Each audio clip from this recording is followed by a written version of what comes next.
Watch this and we're going to talk about it. Why would anybody want to control somebody? Why would that be the goal?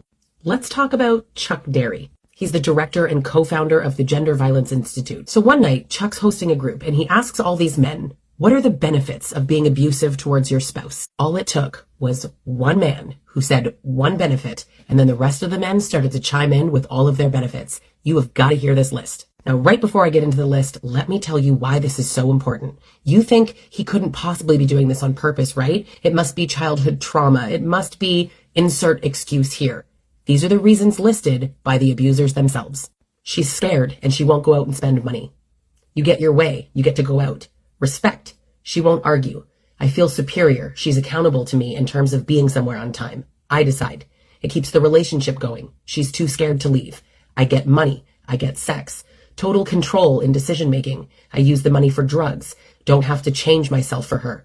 Power. I decide where we go. I decide who we see. I decide what she wears. I get to control the children. If she's late, she won't be again. Intimidation. She's scared and can't confront me. I can convince her that she's screwing up. She feels less worthy, so she defers to my needs and wants. She will look up to me and accept my decisions without an argument. I decide her social life and what she wears, so you can keep your image by how she acts. She's to blame for the battering. She's an object. I get a robot babysitter made sex food. It's an ego booster. She tells me that I'm great. Bragging rights. If she works, I get her money. I get her to quit her job so that she can take care of the house. I isolate her so her friends can't confront me. Decide how the money is spent. I'm the breadwinner. I buy the toys I want. I make time for myself. She has to depend on me if I break her stuff. I get to know everything. She's a nursemaid. She comforts me. Dinner's on the table. I invite friends over without her knowing, and that's more work for her. No compromise equals more freedom. Don't have to listen to her complaints about not letting her know stuff. She works for me. I don't have to help out. I don't have to hang out with her or the kids. I don't have to get up, take the garbage out, watch the kids, do the dishes, get up at night with the kids, do laundry, change diapers, clean the house, bring kids to appointments or activities, mop the floors, or clean the refrigerator. I don't answer to anybody. I do what I want when I want to. I get to ignore or deny my history of violence and other irresponsible behavior. I get to read my history. I get to determine the future. I get to determine what police get who they play with, what school they go to. I get to ignore her in the process, and I get to dictate what they need, food, clothes, recreation, etc. I get to dictate reality. I get to kids on my side and against her. The kids will do what I say. I get to mold the kids and her so that they will do what I want them to do. She keeps kids quiet about abuse. Choose the battles and my will cost her. It proves my superiority. I get to win all the arguments. I don't have to listen to her wishes, complaints, anger, fears, etc. I make the rules. I can break them when I want. She won't go to help me answer past beings because she doesn't know friends support her. Is confused by my lies. I can convince her she's nuts. I can convince her she's unattractive. I can convince her she's lame. I can convince her she's a problem. I can dump on her. I can use the kids to decide her. The kids will tell mom I did. The kids will disagree with me. I don't have to talk to her. I'm the king of the castle. I can make myself scarce. I have someone to belong. I have someone to bitch at. She won't call police. I tell kids they have to listen to mom. I can get her to drop charges. I can get her to support me, to her family, my family, cops, judges, children's welfare, prosecutors. I can get her to support me, to her family, my family, cops, judges, children's welfare, prosecutors, etc. I can get her to admit it's her fault. So then Chuck asks them,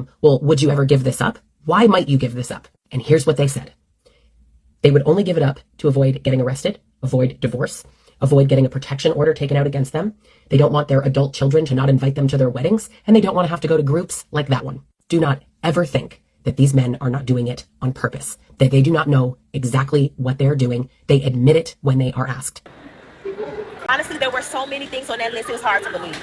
Like, I feel like she made it up. You know what I'm saying? But she did drop a name of the therapist who led that therapy session. So maybe there is some truth to it. But if there is, goddamn. Damn.